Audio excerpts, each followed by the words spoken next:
Astrologie et d'actualité, je vous souhaite la bienvenue pour cette nouvelle vidéo dans laquelle nous allons parler des similitudes troublantes existantes entre les cycles planétaires de l'époque de Léonard de Vinci, ou en tout cas de cette période de la Renaissance, avec ceux qui tapissent la toile de fond de notre ciel du moment, à savoir notre bonne vieille année 2019. Dans la dernière vidéo consacrée à l'incendie de la cathédrale de Notre-Dame de Paris, on avait fait plein de corrélations, notamment avec la déesse Isis. On avait également parlé de la célébration prochaine du 500e anniversaire de la disparition de Léonard de Vinci. On avait également évoqué cette fameuse couverture de The Economist. Et il faut savoir qu'en fait, il y a un YouTuber des éditions Fractal qui a fait une découverte assez stupéfiante. Je vais vous en parler avant d'aborder nos traditionnelles cartes du ciel. On va parler un petit peu numérologie. Que la date du 15 avril, soir du drame, soir de l'incendie du monument, correspondait à la date de naissance de Léonard de Vinci, qui est né le 15 avril 1452. Et ce n'est pas tout, puisque en additionnant la date où l'on a posé la première pierre de la cathédrale 1163, vous vous en souvenez, on avait dressé tout le thème astral de la cathédrale, additionné à la date de naissance de Léonard de Vinci 1452, il fallait vraiment y penser, donnerait en fait le chiffre 2615. Alors ce chiffre, vu sous cet angle, paraît anodin, mais si on utilisait la technique du miroir, si chère et si souvent employée par Léonard de Vinci, en le retournant, on obtient en fait le chiffre de 5192. Alors en les mettant dans le bon ordre, comme un petit peu au tiercé ou au quarté plus précisément, on retrouverait bien 2, 5 et 19, soit le 2 mai 2019, date qui correspond justement à la date du 500e anniversaire de la disparition de Léonard de Vinci, mort donc en 1519, donc le 2 mai 1519. Quel signe faut-il voir pour notre futur dans toutes ces synchronicités? L'auteur de la vidéo fait le lien entre l'époque de Léonard de Vinci, donc celle de la Renaissance qui a marqué, c'est vrai, un tournant important de l'histoire de l'humanité, avec ses bienfaits, notamment sur le plan artistique, avec un courant qui venait principalement d'Italie. On avait Michel-Ange, Raphaël, Botticelli, Donatello et bien d'autres. Donc là, il y avait vraiment de véritables avancées sur le plan artistique, encore qu'au Moyen-Âge, on a pu le voir à travers justement l'étude de la cathédrale qui a été bâtie au Moyen-Âge, que cette période-là n'était pas en reste, c'était vraiment une période aussi prolixe. Et par contre, au niveau de la Renaissance, c'est vrai qu'on a une nouvelle représentation du monde, on a eu pas mal de grandes, importantes découvertes, et il y a plein d'autres choses. Donc là, il faudra vraiment se pencher sur l'étude de la Renaissance, donc ça demanderait pas mal d'investigations, pas mal de temps. Donc là, les spécialistes, les férus d'histoire, vous pourrez très certainement en dire davantage. Mais il y a aussi d'autres éléments, donc beaucoup plus dramatiques, qui sont survenus à cette époque-là. On va en parler de suite. Ce fut une période également très troublée, puisque à partir de 1520, soit un an après la mort de Léonard de Vinci, on a vu débuter le début en fait des guerres de religion entre protestants et catholiques, sous une forme sanglante de guerre civile. Cette guerre fut provoquée par le schisme de la Réforme initié par Luther en 1517, soit 2 ans avant la mort de Léonard de Vinci.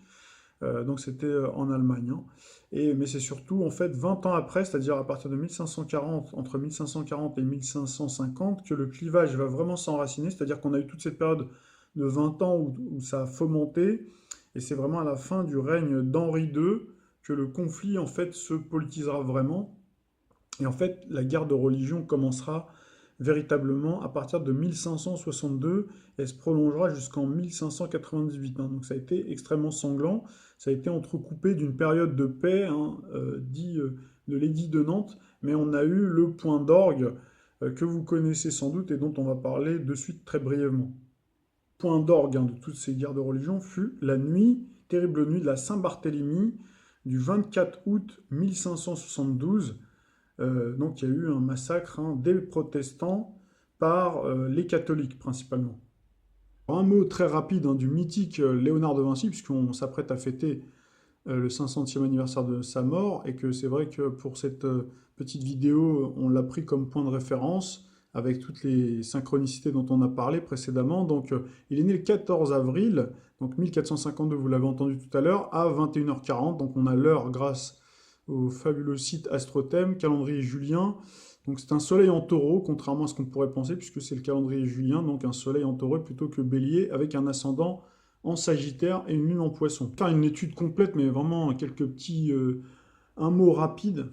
Nous n'allons pas faire une étude complète, c'est pas le but de la manœuvre pour cette fois-ci en tout cas, mais on peut voilà, remarquer que Léonard de Vinci effectivement était un esprit, disait-on, génial. Déjà d'une part, c'est quelqu'un qui touchait à tout, hein.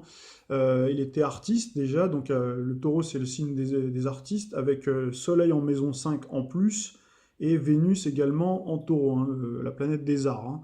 On dit que c'était quelqu'un qui avait un esprit effectivement inventif, créatif, intuitif, visionnaire. Donc le côté caractère intuitif, on le retrouve avec Jupiter, maître du Sagittaire qu'on retrouve en Poisson. Poisson, donc le signe de l'intuition. Avec Jupiter, le côté génial, ouvert d'esprit. Avec la Lune, donc symbole d'intuition. On avait d'ailleurs ce cycle, hein, Jupiter-Neptune, qu'on retrouve d'ailleurs à notre époque, hein, avec d'ailleurs le Sagittaire valorisé. Et puis on a Neptune au milieu du ciel, donc qui explique, hein, ce côté mythique, ce côté intemporel, d'ailleurs pas très loin de Saturne. Et puis après, on a le jeu des correspondances entre Jupiter, Lune, hein, donc en Poisson avec Neptune, et également en maison 3 dont la lumitaine c'est Mercure, Mercure dans le signe du Bélier, donc qui a un esprit qui va à 1000 à l'heure, et qui était très intelligent, capable de comprendre plus vite que n'importe qui les choses extrêmement complexes. Donc là, on retrouve la complexité, hein, le sens du détail avec Saturne, l'exigence également, dans la précision aussi dans le geste avec Neptune. Et puis on a bien sûr avec le bélier, Mars, hein, Mars gouverneur du bélier, qu'on retrouve en Verseau, donc un signe visionnaire, hein, justement qui regarde vers le futur, et qu'on retrouve également en maison 8, hein, Uranus, maître du Verseau, qu'on retrouve en maison 8, la maison 8, hein, qui a ce côté, ce rapport avec l'au-delà, ce rapport avec l'occulte aussi, hein, puisqu'il y a aussi ce côté-là, hein, on en parle beaucoup, je ne vais pas trop m'attarder là-dessus, mais donc on a aussi Pluton d'ailleurs qui est en maison 8. Donc voilà ce qu'on peut dire, hein, vraiment très sommairement sur le thème de Léonard de Vinci. Le but de la manœuvre, hein, c'était surtout de chercher les étonnantes similitudes dont je vous ai parlé entre cette époque-là, l'époque de Léonard de Vinci, et notre époque. Donc là, vous connaissez, hein, pour avoir pratiqué souvent donc le quart du ciel de notre époque, hein, avec ce fameux Uranus, cette conjonction en ce moment Uranus-Soleil en taureau. Donc ça, c'est l'événement céleste le plus marquant de ces derniers jours, ces dernières semaines en tout cas. Et puis on a ce cycle, d'ailleurs on en a parlé, Jupiter-Neptune, hein, avec Neptune en Poisson, Jupiter en Sagittaire, et surtout Saturne-Pluton, qu'on retrouve en Capricorne notamment. Après, pour les planètes rapides, on retrouve la conjonction Mercure-Vénus et Mars en Gémeaux. Penchons-nous maintenant sur la carte du ciel de la mort de Léonard de Vinci. Donc j'ai pris comme point de référence le 2 mai 1519, hein, puisque c'est ce qu'on retrouve d'ailleurs au niveau des synchronicités numérologiques, hein, que nous a fait remarquer donc le youtubeur notamment. Et nous-mêmes, nous avions fait ce lien avec aussi l'incendie, hein. Et que retrouve-t-on? Alors, on retrouve Uranus en taureau, voilà, comme à notre époque, alors forcément pas au même degré. On a cette conjonction d'ailleurs Soleil-Uranus. Donc on avait également Mercure en bélier, hein. Mais surtout Saturne-Pluton, hein, dans le signe du Capricorne. Pas dans le même ordre, mais on retrouve tout de même ce cycle Saturne-Pluton dans le signe du Capricorne. Et puis on avait également Neptune, hein, qui s'apprêtait à entrer en Poisson. C'est-à-dire qu'à partir de 1520, bon, on avait Neptune en Poisson, comme aujourd'hui finalement. Donc voilà un peu les étonnantes similitudes qu'on peut retrouver donc avec notre époque. J'ai dressé la carte du ciel, hein, de l'année 1540, au moment où ont débuté les clivages dont on a parlé tout à l'heure. Et donc on retrouve en fait Pluton, hein, qui est en Verseau, avec l'opposition Jupiter-Uranus. Donc là, ça rappelle aussi, si vous vous souvenez, hein, si vous regardez dans les précédentes vidéos, on avait parlé de ce cycle, hein, Jupiter-Uranus pendant la Révolution française, avec Pluton également, hein. On retrouvait même avec Vénus, si vous vous souvenez. Et on avait dit d'ailleurs, hein, on avait comparé à notre époque, on avait dit qu'on retrouverait ce cycle faux jumeau avec Jupiter-Uranus en 2024, avec Pluton en Verseau et Jupiter-Uranus, la conjonction, hein, vous regarderez par vous-même en 2024. Donc on a bien cette conjonction-là, Uranus-Jupiter. J'ai pris cette date du 24 août 1572, donc qui correspond à la Saint-Barthélemy, où on retrouve cette fois-ci Pluton en Poisson. Hein, donc Pluton bien avancé hein, dans le signe du Poisson, mais vous voyez bien en fait qu'on a eu véritablement toutes ces guerres hein, qui ont vraiment monté d'un cran. Je pense que ça devait être à partir du moment où on a eu Pluton, Pluton, planète de la mort hein, notamment, donc planète des remises en question, et surtout de la mort, puisque ça a été vraiment sanglant. Hein, on a eu ce transit en Poisson, donc dans les années qui précèdent en fait. Hein.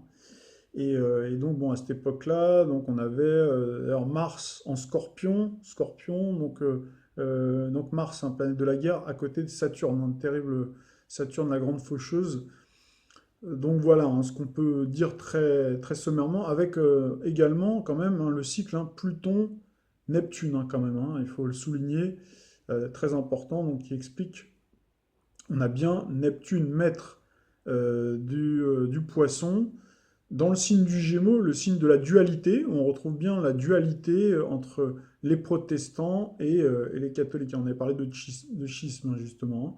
Donc là, on a bien ce carré, puis d'ailleurs, c'est avec un soleil en Vierge. Hein, en Vierge, donc qui forcément vient activer cette dissonance, cette terrible dissonance.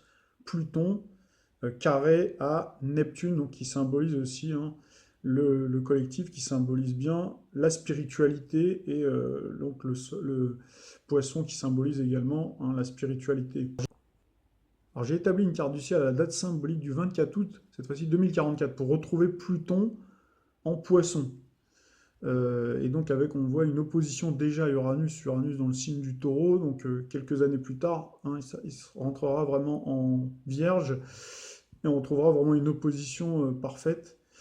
Donc on a ce cycle-là, hein, donc avec Neptune cette fois-ci pas en Gémeaux, mais en Taureau.